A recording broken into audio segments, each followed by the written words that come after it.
Hello everyone, how are you doing? This is MD Tech here with another quick tutorial. Today I'm going to be showing you how to defragment your Windows 10 hard drive.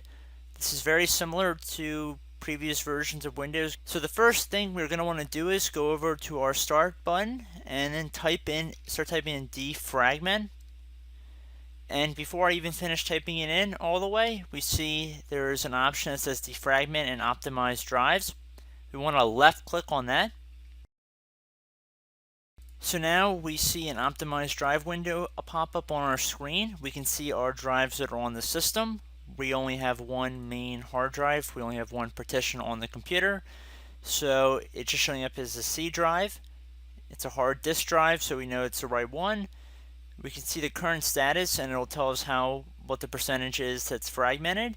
You can select a drive and then left click on analyze to see how fragmented the drive is.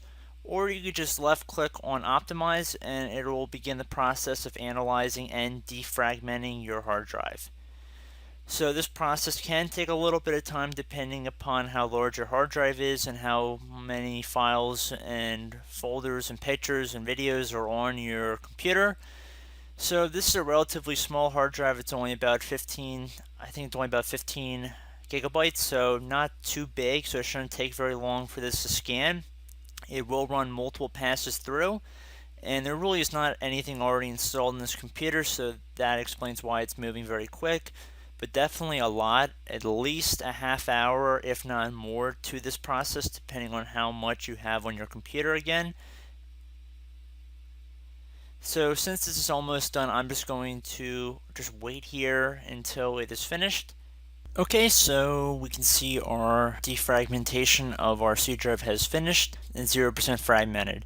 And you can also change how frequently you schedule your optimizations by going under change settings down here. And you can set how often you want Windows Defrag to run a scan, or you can just disable it altogether by deselecting that option and clicking OK. So I hope this tutorial helped you guys out, and I will see you in the next video. Goodbye.